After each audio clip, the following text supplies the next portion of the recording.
रूस का राष्ट्रपति बनने से पहले व्लादिमीर पुतिन जासूस थे। वो अपने देश के लिए सीक्रेट प्लान बनाते थे और फिर उसे पूरा करते थे। रूस यूक्रेन जंग का भी पुतिन ने ब्लूप्रिंट बना रखा है। पुतिन का यह प्लान 15 दिनों का है और आज युद्ध का 8वां दिन है, यानी यूक्रेन पर फुल कंट्रोल के लिए सिर्फ 7 दिन बाकी हैं। अगले 7 दिनों में क्या होगा, यह आज पुतिन ने फ्रांस के राष्ट्रपति मैक्रोन को बताया। पुतिन ने क्लियर बताया कि रूस को पूरा यूक्रेन चाहिए और वो यूक्रेन में अपना टारगेट हासिल करेगा। यूक्रेन में पुतिन के सीक्रेट प्लान को हमने इस स्पेशल रिपोर्ट में डिकोड किया है, देखिए।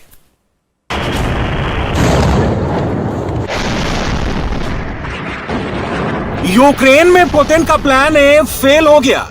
क्या पुतिन ने अपना प्लान बी लॉन्च कर दिया? पुतिन का प्लान ए पहले 8 दिनों में कम नुकसान के साथ युद्ध का प्लान था। इसमें रशियन सेना की रफ्तार धीमी रही। अगले 7 दिनों के प्लान बी में पुतिन को हर कीमत पर जीत चाहिए और अब अचूक अटैक करने वाले वेपन्स का जबरदस्त इस्तेमाल होगा। यूक्रेन की राजधानी कीव सहित 15 शहरों में लगातार बम बरस रहे हैं। हर मिनट कहीं ना कहीं धमाका हो रहा है। कीव में अटैक से धरती इतनी देर तक थर्राई कि सबको न्यूक्लियर अटैक का डर सताने लगा और ये तस्वीरें बता रही हैं कि पुतिन का प्लान भी शुरू हो गया है। इसमें वैक्यूम बम, क्लस्टर बम, क्रूज मिसाइल,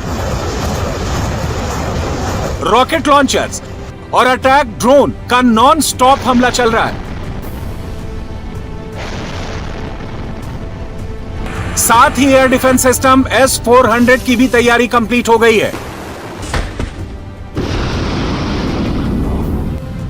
अगले 7 दिनों के लिए टारगेट की रैंकिंग तैयार है। रूस किस शहर पर ज्यादा बम गिराएगा और किसे घेर कर सरेंडर के लिए मजबूर करेगा, इसकी पूरी स्ट्रेटेजी यूक्रेन के मैप पर देखिए। यूक्रेन की राजधानी कीव टारगेट नंबर 1 है। वहां कब्जा होने तक जंग इसी रफ्तार से चलेगी। और रूस के राष्ट्रपति व्लादिमीर पुतिन इस वक्त संबोधित कर रहे हैं, आइए आपके लिए चलते हैं। Troops, Soviet forces try to liberate the land from their presence. We try to avoid casualties among civilians, and unfortunately, they are taking casualties as well. And it is our duty to support the families of the dead and wounded brother-in-arms who were fighting for our अभी आप सुन रहे हैं वो क्या कह रहे हैं, वो कह रहे हैं कि पूरी सेफ्टी के साथ, सिक्योरिटी के साथ जो सिविलियंस हैं उनको बाहर निकाला जाएगा और उन्हें किसी तरह का नुकसान ना पहुंचे, ये इस वक्त प्रायोरिटी है। रूस अभी ये भी कहा जा रहा है कि 7,421,000 rubles, and monthly they will receive compensation. जो न्यूनाजीज हैं वो स्टूडेंट्स को रोक रहे हैं, यानी वो देश ना छोड़ें, यूक्रेन ना छोड़ें, ये उनसे कहा जा रहा है। पूरी कोशिश उनकी है कि जो इस वक्त स्टूडेंट्स फंसे हुए हैं, जो लोग फंसे हुए हैं, वो कीव से बाहर निकलने ना पाए। Law enforcement agencies who participate in the operation with a lump sum of 5 million rubles. All the servicemen who were wounded during this operation, they will be सुरक्षा परिषद की बैठक चल रही है, स्पीच रूसी राष्ट्रपति पुतिन संबोधित कर रहे हैं। वो साफ ये कह रहे हैं कि यूक्रेन ने जो तमाम नागरिक हैं उनको बंधक बनाकर रखा गया है और खासतौर पर चीन के नागरिकों को बंधक बनाया गया है।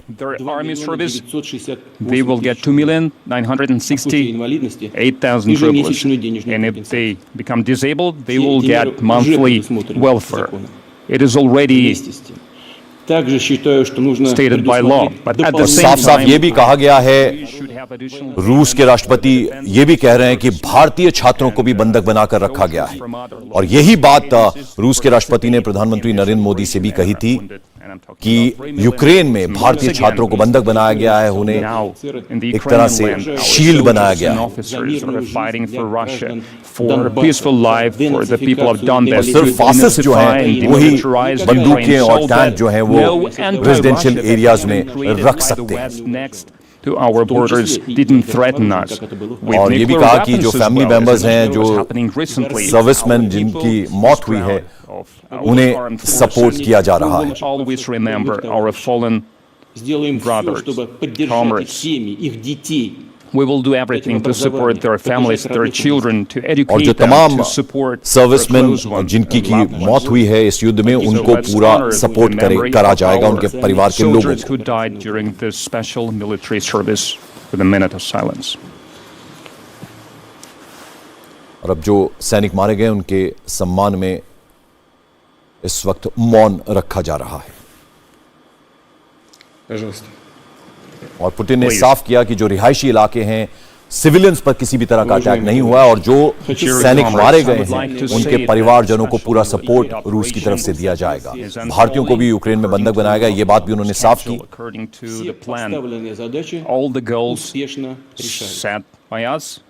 और जानबूझकर टैंक जो है रिहायशी इलाकों में लगाए गए यूक्रेन की तरफ से, ये भी पुतिन ने साफ किया। कई बातें उन्होंने अपने भाषण में कही। उन्होंने कहा कि किसी भी रिहायशी इलाके पे किसी तरह का अटैक नहीं हो रहा है, रिहायशी इलाकों को निशाना नहीं बनाया जा रहा है, सिविलियंस पर हमला करना उनका मकसद नहीं है। और साथ साथ उन्होंने कहा कि जो तमाम सैनिक मारे गए हैं उनकी फैमिली को, उनके परिवार वालों को पूरा सपोर्ट रूस की तरफ से किया जाएगा, ये बात भी उन्होंने साफ की। तो एक तरफ आपको बता दें, उन्होंने ये साफ किया कि जो तमाम रिहायशी इलाके हैं उनमें किसी तरह का अटैक नहीं किया जा रहा, रिहायशी इलाके जो हैं उनके टारगेट पे नहीं है। भारतीयों को भी यूक्रेन में बंधक बनाया गया। ये बात कल प्रधानमंत्री से जब फोन पर बातचीत हुई थी, पुतिन ने उस वक्त भी प्रधानमंत्री से राष्ट्रपति पुतिन ने बात की थी और यूक्रेन की सेना ने जानबूझकर रिहायशी इलाकों में टैंक लगाए हैं, यानी उनका सहारा लिया जा रहा है। यह बात भी राष्ट्रपति व्लादिमीर पुतिन ने कही है। और रूस के राष्ट्रपति व्लादिमीर पुतिन का और क्या प्लान है, यह भी हम आपको बताएंगे। लेकिन आप यह देखिए कि ये जो संबोधित अभी किया है रूस के राष्ट्रपति व्लादिमीर पुतिन ने, उन्होंने 2-3 बातें साफ की। उन्होंने कहा रिहायशी इलाकों में अटैक करना उनका मकसद नहीं है। यूक्रेन ने जानबूझकर रिहायशी इलाकों में टैंक लगाए हैं और जितने सैनिक मारे गए हैं उनकी फैमिली, उनके परिवार वालों को पूरा सपोर्ट रूस की तरफ से किया जाएगा। और यह बात भी उन्होंने साफ की कि भारतीय जो छात्र हैं उनको बंधक बनाकर रखा गया है।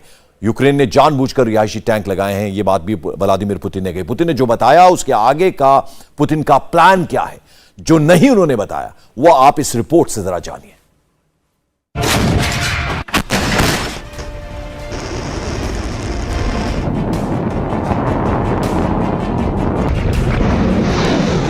रूस के वॉरशिप का एक्शन कैसा होगा, अब इसकी पिक्चर देखिए। समंदर के रास्ते एंट्री का मतलब होगा यूक्रेन के सी रूट पर फुल स्टॉप लग जाएगा।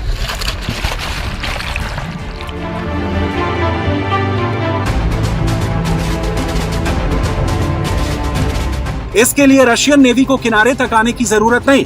उनके पास ऐसी गाड़ियां हैं जो सैनिकों सहित पानी पर तैरते हुए किनारे पहुंच सकती हैं।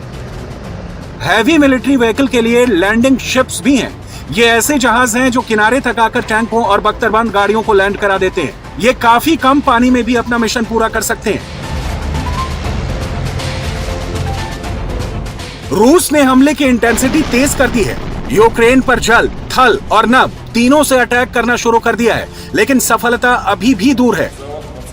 रूसी फौज का सबसे मुश्किल ऑपरेशन जारी है और पुतिन के वॉर रूम में कीव का कांटा निकालने का प्लान बन रहा है। रूस की सेना ने पहले 3 दिन तक तेजी से मिलिट्री ऑपरेशन चलाया, पर उसके बाद रूस ने अपना मोमेंटम खो दिया।